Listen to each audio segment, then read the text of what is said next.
Hello, hello, hello. Welcome back to Single Women Retiring Abroad. As you consider your new home, aka Panama, how important do you think research is as you plan? Does your planning just include getting rid of your house, getting rid of debt, getting your affairs in order, giving things away, locking up the house, and then getting a ticket and getting over here? Hopefully not. But doing research is such an important part of the whole process. And you will discover things about places if you do your research and if you do it right. And sometimes you may have a country and a place that is up here in your mind. And then once you start digging, you realize, not for me. That's what happened to me with Ghana, Africa. I did a video with Stephanie Perry and Rashida Dow about Ghana versus Panama. Why did I choose Panama over Ghana? And if I had let my feelings, my initial desire to go back to the motherland, to connect with my people, to find my roots, all very important points, but that wasn't the only thing. You see what I'm saying? So it has to be a combination of things. It cannot be just one factor that directs your decision to move to a different country. It needs to be a combination of a lot of factors. And if you're not diligent and rational about the process, you're going to make mistakes. And that's why a lot of people end up leaving a place they thought they would fall in love with. I went to Africa, went to Ghana, went to Rwanda, did some research, and when I got there, I came home and it was like, nope, that's not it. And I could have felt a certain kind of way. Oh, Africa, you don't want to go to Africa, you don't want to be with people who look like you.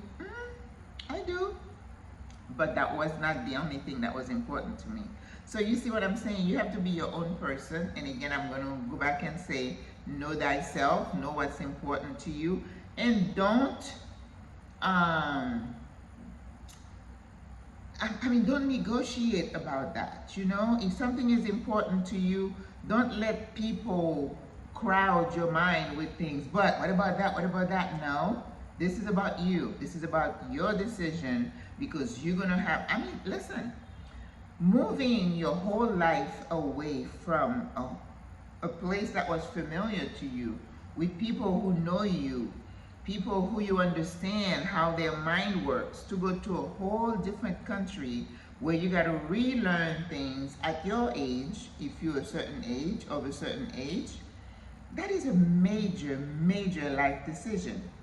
And I told you that on a scale of decisions that are very stressful in life, moving abroad is right up there, because it's like going into the unknown.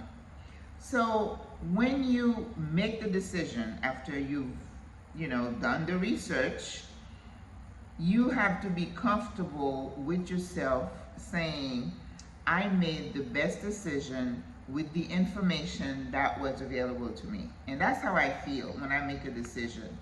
I say, looking at everything, researching, this is where I'm going. Now, is it always a decision that's going to bring positive results? Not all the time. But I'm still comfortable that I did the work. I put in the work. It's when you don't put in the work. If you did everything before you move, right? And let's say you get sick and you have to return to base. That is not a sign of failure on your part. You did everything. Those are unforeseen things that happen. Okay, I'm not talking about those. So research means finding out, digging in, getting into the nitty-gritty, Looking at your scale. Again, I keep referring you to the workbook, the Black Seat workbook. You look at climate, look at healthcare, look at cost of living, expat community, look at walkability, transportation, food, language, culture, politics. There is a lot, safety, crime, right? Those things are important. If you're a single woman, another decision is where to live. And I did a video on that. Are you a city person, mountain, beach? You have got to put it down. And so the number one thing I would say about doing research, and be systematic. Use the workbook that I provided for you. You can add to it, but make sure you have a process. I'm a visual person, so I need to see what I'm looking at. I like to write things down and then count and do the scale and see where that country falls, right? So if you say, okay, it's gonna be somewhere in Asia, which is fine, but why is it Asia? What it is about you? What attracts you there?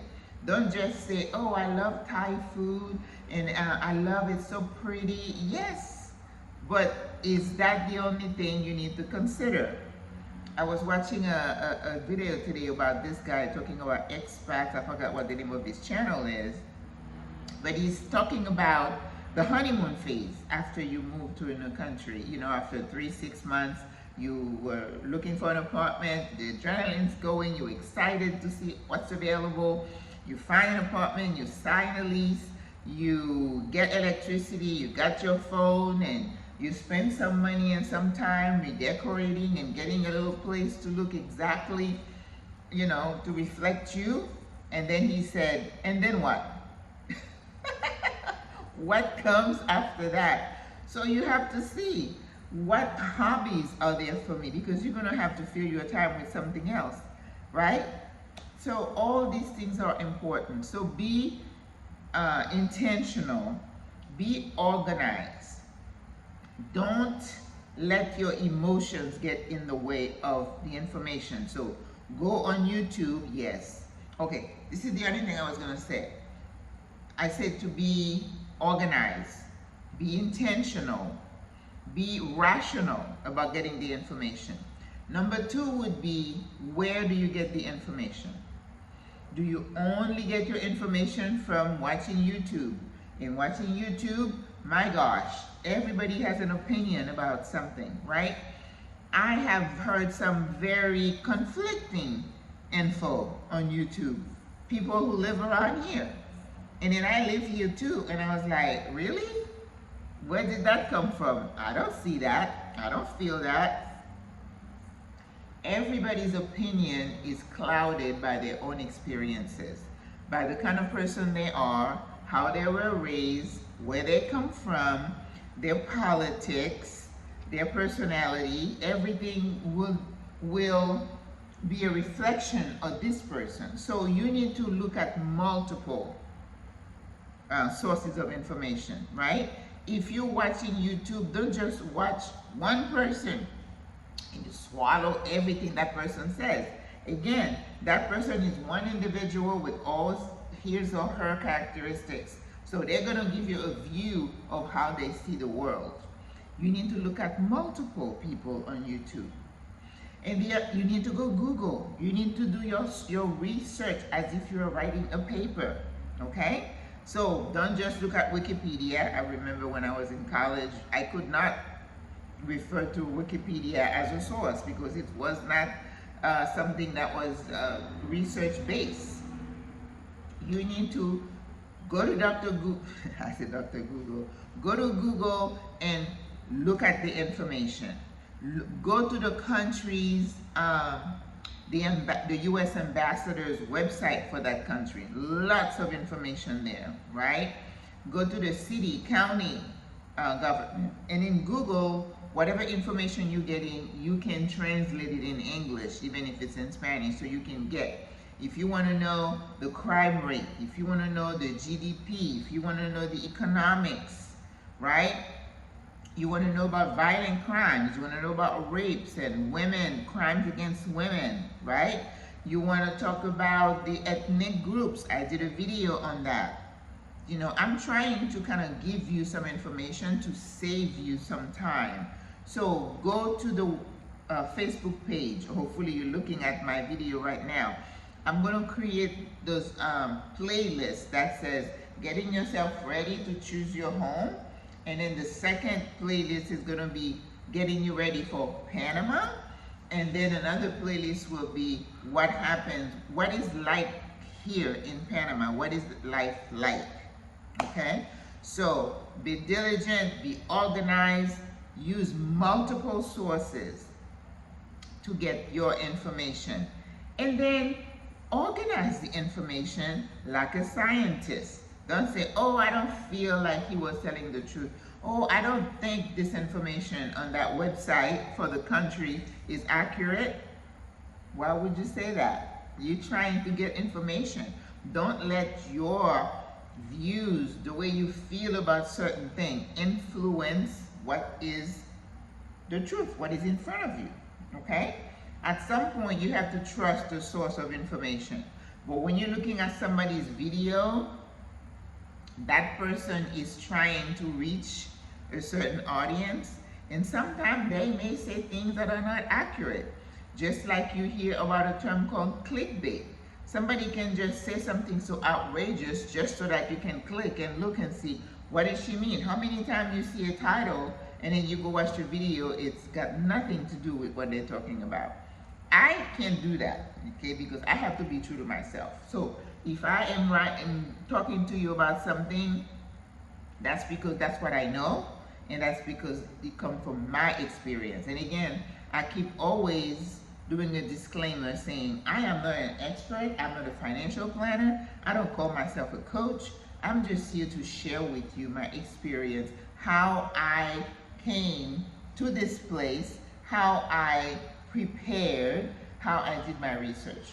By now you should know that when I was, Panama just kind of chose me. I didn't choose Panama. I came on vacation to see the canal and fell in love with the country. Then, not even after the first visit, because it was like, oh, I like this place, I could live here. I wasn't thinking of retiring. So because the feeling, the connection that I felt with the country became stronger every time I came back, then it was like, okay, now that I'm going to retire, let me really now do the research. It's not just picking rainbows, it's not just a beautiful canal, it's not just the food. What is it gonna feel like to live here? That's when you stay for a little while, you talk to people, go to a restaurant, take the metro, go to the mall, go where they sell food, go buy clothes. Just get a feel. Don't just be a bystander. Don't just act like a tourist. People will tell you, being a tourist is not the same as being a resident. Okay? And I have another video about scamming. Is there scamming in Panama? What do you think? So, to summarize, research is vitally important as you consider Panama. Panama is a beautiful country, but it's not utopia, and it's got its own set of difficulties. I would never badmouth this country that has adopted me, but I do not have blinders on. I've lived long enough to realize, to know that nothing, nowhere, no one is perfect, okay? So when somebody comes and say, oh, that takes too long to do this, well, that is the culture. Oh, this and this, they just, I can't find this, can't find that. Well, you should have known that before you got here. And you have to be able to assimilate and roll with the punches, because you are a foreigner in somebody's home, in somebody's country. It is up to you to adjust. I'm going to be doing some tidbits. Maybe I'll do one video about Panamanian culture, the do's and don'ts, just so that you know what you're getting yourself into, okay? Just don't come here thinking you want to change people. You have to change. So do your research, be diligent, Don't let your emotions cloud your research.